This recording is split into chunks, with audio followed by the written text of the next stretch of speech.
For this last portion of the lecture, we're going to use some drawings to help us visualize the process of translation as it occurs. So on this first slide, you can see a very simplistic drawing of a microbial cell. The artist has drawn this to show us the central dogma. He's showing us that DNA is used to make RNA through a process called transcription. And then RNA, specifically messenger RNA, is used to make a protein through the process called translation. And it's proteins that give organisms their traits. So we're in the last portion. We're in the portion where the messenger RNA is going to be used to build a protein. And that's what we're looking at over here on the right side of the slide. We're about to initiate translation. Remember, the ribosome, which is found in all living cells, has two parts to it. It has what we call a small subunit and a large subunit.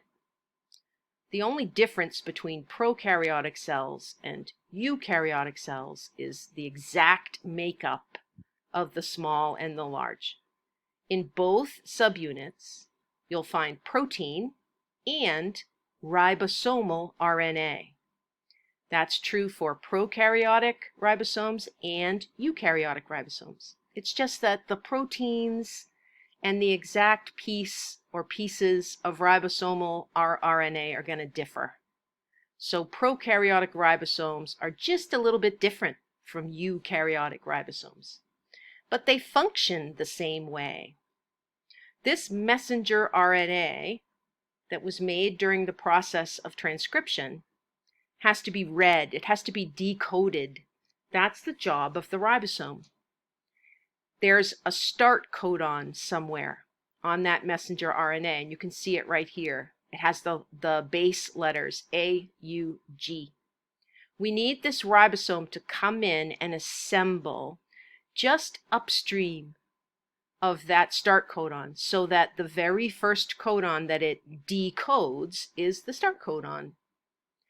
Over here we see the other player, the important player in translation, which is the transfer RNA. And they've shown us a depiction of the transfer RNA here. At one end, there will be a group of 3 bases that's called the anticodon. At the other end, there's going to be an amino acid. Only one anticodon is going to be able to come in and bind to this start codon. Since there's an A in the start codon, I need a U in the anticodon. Then we have a U in the start codon, so I need an A in the anticodon. Then there's a G in the start codon, so I need a C in the anticodon. This tRNA has an anticodon that matches this start codon. So it will come in and it will bind to the start codon, and it will bring with it a particular amino acid that is coded for by these 3 bases. And that amino acid is methionine.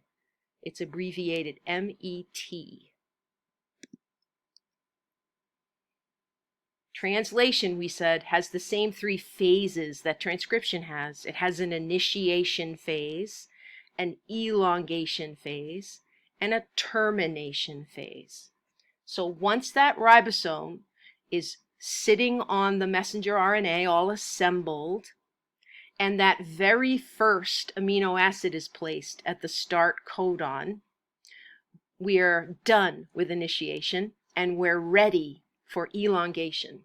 Now in this drawing, the ribosome looks different than it did a minute ago. What's happening in this drawing is we're looking inside the ribosome. The ribosome, remember, contains protein, and proteins are big, enormous molecules that are all folded up into complex 3-dimensional shapes. If you look inside the large subunit of any ribosome, you'll find these hollowed out areas, almost like a cave inside the ribosome. there are three distinct positions in here, three distinct cavities inside the ribosome. That's going to allow different things to be occurring at the same time in the ribosome. What you're looking at in the center cavity here, this is what we call the P site. And that tRNA carrying that methionine has come in and is bound to the start codon. Next door, this cavity is referred to as the A site. And you can see that the second codon is exposed here. This second codon reads UUA. So we need to bring in a tRNA here with an anticodon that reads AAU. And here it is. You'll notice that this tRNA is carrying an amino acid abbreviated LEU. That stands for leucine. So this tRNA is going to come in and bind in this A site.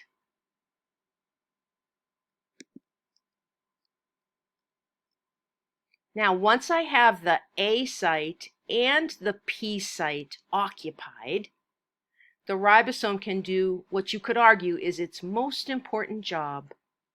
It's going to take this methionine and it's going to bind it to this leucine.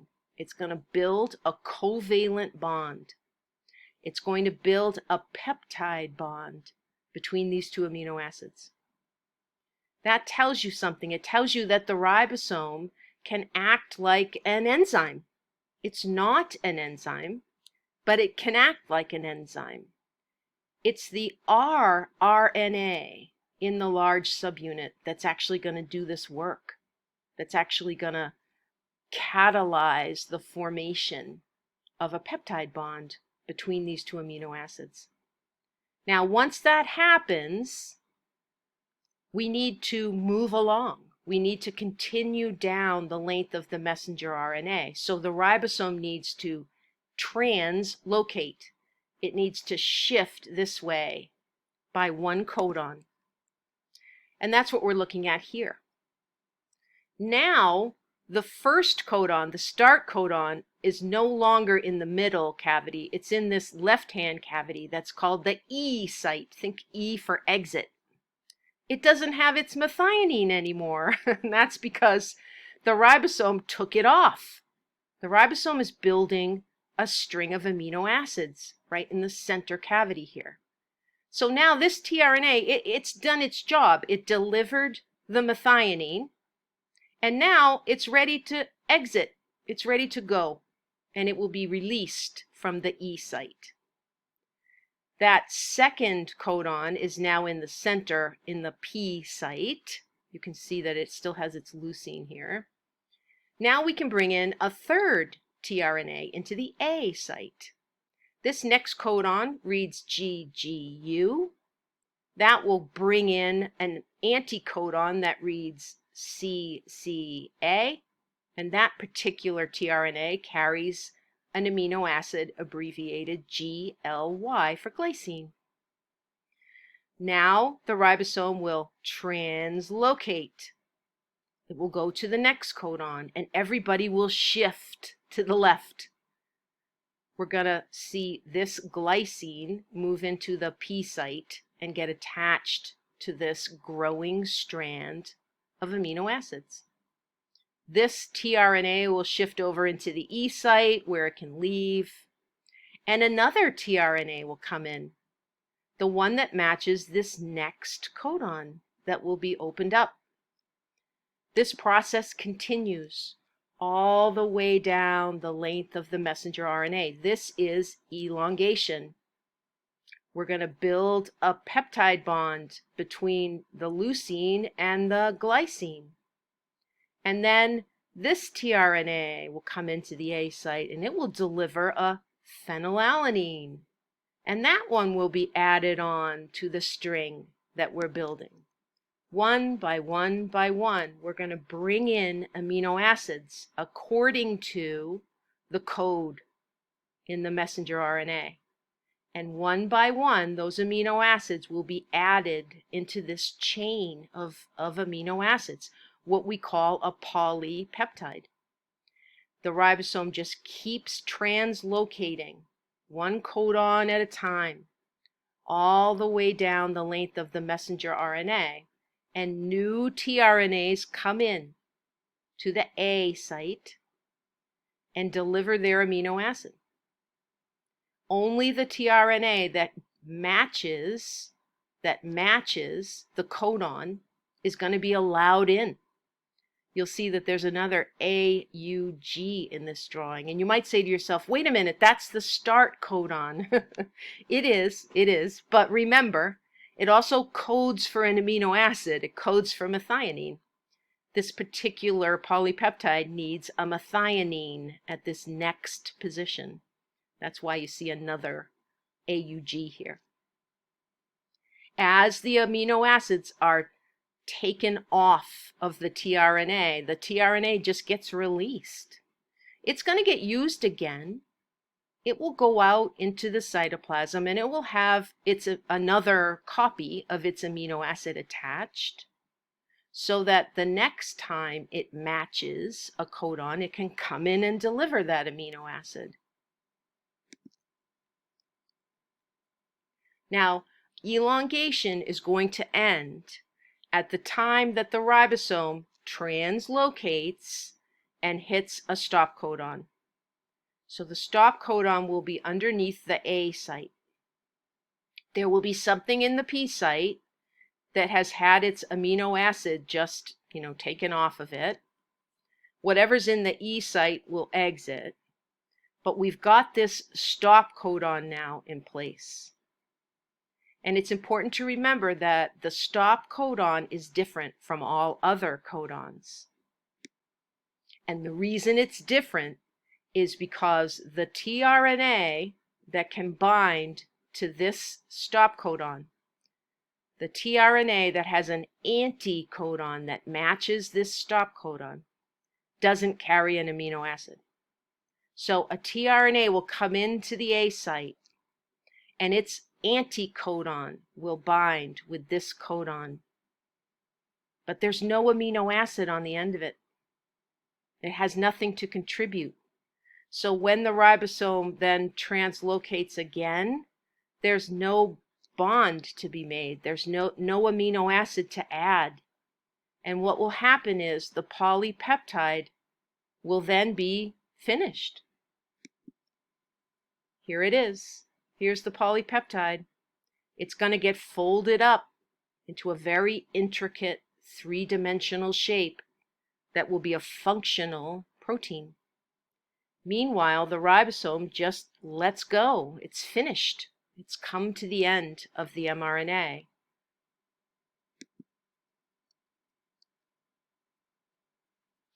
I put this slide in. This is a drawing that comes out of an article that appeared from the Human Genome Project. This was a drawing that was made that depicts this process of translation, and I liked this one because, again, it shows everything all in one place. Let's take a look at this picture. Here is this long black string that represents a messenger RNA molecule. The black is a sugar phosphate backbone. You can see these little colored sort of teeth sticking off of it. Those represent the bases, the 4 bases that you find in RNA. This silver looking structure here, this represents the ribosome. Here's the small subunit, and here's the large subunit. And this ribosome has come in, it has attached to the mRNA, and it is traveling down the length of the mRNA like the arrow indicates. Right now, it has landed right here. It has exposed this group of 3 bases in the mRNA, a codon. And a tRNA has come in that has the correct anticodon for that codon, and binding has taken place.